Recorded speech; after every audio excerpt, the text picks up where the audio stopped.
Tick-tock, tick-tock. The writing is on the wall before Doctor Who is over. I've been seeing this all year. They've been bracing their few fans that are left for some cancellation news. It's becoming more and more apparent here as Russell T. Davies tries to put a smile on what is obviously bad news for their production crew, but good news for real fans of real Doctor Who, as this Disney Plus bastardization of the show is failing at a rapid rate. Now, of course, Disney did have this show picked up for 3 60th anniversary specials, 2 Christmas specials, and 2 8-episode seasons, as well as a spin-off series, The War Between the Land and the Sea, which is going to be 5 episodes. Now, if you look at it, if you remember, like, when the David Tennant era came out, that's really just like 1 season worth of Doctor Who, because the 2 specials would be an Easter and Christmas special, and then they had like 20 episodes of those seasons originally. So really, it's the same amount as like 1 season. That was greenlit ahead of time, but they just spread it out over a couple of years. That's how little faith that they had in this show, and for good reason, because the ratings are terrible, fans hate it, and it's just not looking like it's going to go any better, especially once Millie Gibson, the one spot of the show that's like okay to watch, is going to be gone next season, as she's going to get replaced with another diversity actor. How exciting. Now we'll get into what Russell T. Davies said in just a second. Thank you guys for watching as we cover Doctor Who news and everything in science fiction and fantasy. Really appreciate you for being there, and really appreciate you for being great readers as well.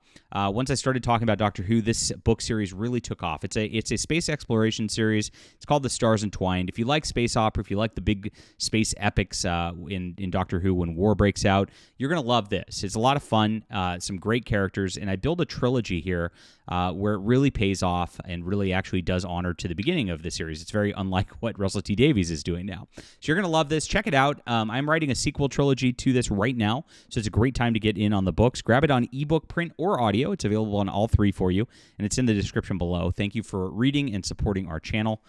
You guys are the best. And yes, that's not what they think over here. They try to turn away their fans at all costs. We saw, as this was getting really bad ratings to start, that Nikuti Gatwa went out there and started slamming the racists like usual, and of course told Doctor Who fans that if they don't like it, don't watch it, go touch grass. And Doctor Who fans said, okay, and then didn't watch the show. Well, that's not going very well for them, as it's all gone very, very heavy into identity politics ever since the 60th anniversary special, where they immediately just like rubbed it in your face and named this like trans black dude Rose, and then kept going, she's a beautiful woman, over and over and over again, like to try to gaslight you, and then had, of course, Rose and Donna Noble lecture the Doctor on being a male-presenting Time Lord before they switched to Nikuti Gatwa, who's, I guess, not a male-presenting Time Lord. I don't know. He's a gay-presenting Time Lord, and it's ridiculous. And so I saw earlier this morning, too, that like they gave him a Creator's Choice Award for Best Actor, and it's like Creator's Choice. Did Russell T. Davies just vote his own show an award? Is that what that means? But whatever. I don't know anybody else who thought he was doing a great job acting in this show. It seems like he's just playing himself as a just sort of flamboyant homosexual man running around and crying a bunch. And the Christmas special already in the trailer has him crying again. Yeah, I know I'm ranting, but this is what happens. Like when I get pissed about this because I've cared about Doctor Who for so long. It's just like, it's maddening. So when you get into what they're doing with this whole, is season 3 happening? Is it not happening? There's been a lot going on this. Nerdrotic called for the show's cancellation last week, actually, and said, how is this not canceled yet? When he was showing a image from the Christmas special, which is coming up, and the answer is it might be. And because they've been hinting that it is the entire time. This is what Disney funded to begin with before they even knew what was going to be on the air. And what I was hearing this summer was that Disney bosses were not happy with what's going on. The ratings are too low. The price tag's way too high. And that was, Russell T. Davies wanted it. He wanted huge effects. If you look at it, I mean, if you look at the cinematography, the directing, the special effects, they are the most beautiful Doctor Who ever. It's really, really sad that the writing is so bad and that the acting is so bad to just really just put lipstick on a pig like that. But that's what's being done here. Now, this I was hearing rumors that the show was going to be gone and that Gatwa and Gibson were going to be out as early as last year. And I wrote about it, and I actually got a response. Bad Wolf emailed me properly, which I was surprised. Now, of course, they're hiding from me. It's kind of a different story. But back then, they told me that I was wrong, that Gatwa was contracted through 2029, which maybe he's contracted with Bad Wolf, but Bad Wolf doesn't have a contract with Disney for that. We've now confirmed. Disney's contract is now known, what it is, and it's nothing like that. It's like I said at the beginning, 3 specials, 2 Christmas specials, and 2 seasons of 8 episodes. That's all they got, which is really 1 season worth of old content, is what Russell T Davies pitched, and that's what he got. And so even though he might have that contract, it might not be going anywhere on that level. Now, Gibson, as we know, is out and confirmed that she's going to be out for most of the season. She's going to make a couple guest appearances, but she left pretty early on in this process, and so I was right about that. Now, back in June, when Rogue aired, which is the one where Gatwa was making out with the dude rather than rescuing his companion in Doctor Who classic fashion, ridiculous. I'm being sarcastic, of course. And then he gave an interview on it because the ratings were so poor, and they asked him about whether he's got a season 3 in there, and he said it's still up in the air. Now, this was June. Now, they were wrapping up season 2. It's already been filmed. The Christmas special is under production at this point, and in post-production. And so they know that they're kind of done, and they're going to be waiting for season 3 if that's the case. Now, the actors are going to be a lot older at this point. Things are going to change quite a bit at this point. I mean, by the time, if they are greenlighting a season 3, which I don't think they're going to, they're not going to get started filming until like 2026, which means it's not going to be on the air till 2027. So there's going to be a big break for Doctor Who if this does continue at all. And I think it's not going to because of that. I think this is going to be the end for these guys.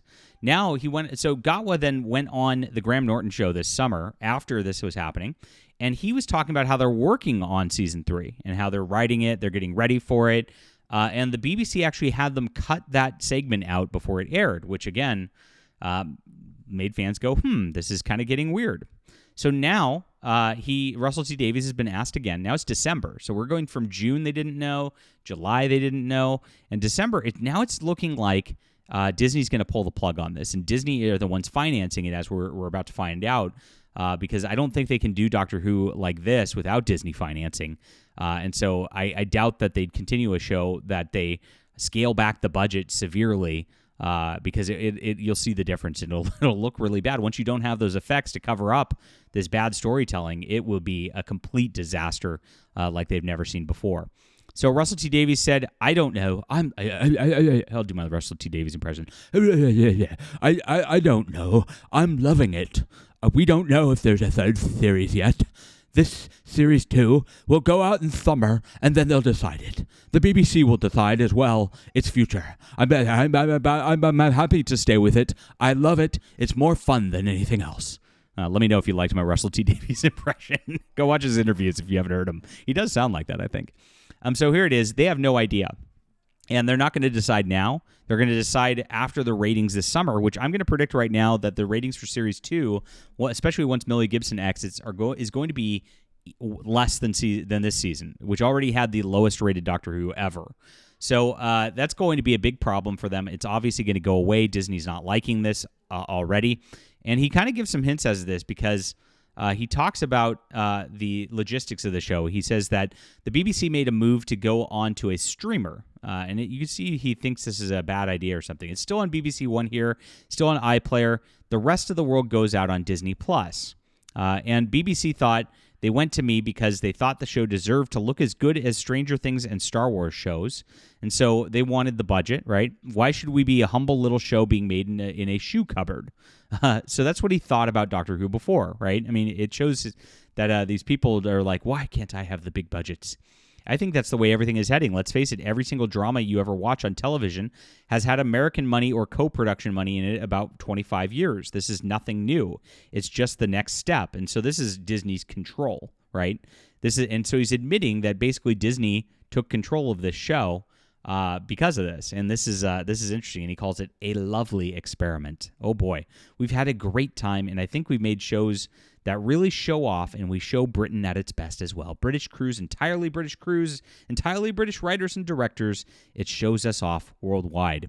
Well, it showed you off worldwide that you were going to be an identity politics train wreck, and nobody wanted to watch it. And it's not going well with fans at all, and it looks like we've had multiple indications that this is going to be canceled, and the continued talk about waiting till next summer to know if this is even going to be greenlit. Like I said, I don't see them taking 3 years off and then Disney going, okay, we're going to fund this again with low ratings like this. Disney's bleeding at every level. All their shows are having big problems with their ratings too.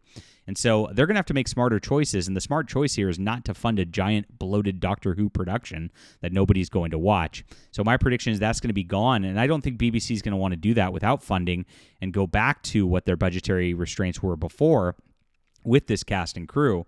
That will look really weird, and it'll show how bad this show truly is on a level we've never seen before, which fans are not looking forward to. All right, leave a comment down below. Do you think it's going to get canceled after this season 2? Hit the like and subscribe button. And please check out my science fiction, The Stars Entwined, and get the 2 sequels too, guys. If you love Doctor Who, I think you're going to really enjoy this. Thank you guys so much for reading and making us a success over the last year. It's in the description below. We'll be back soon.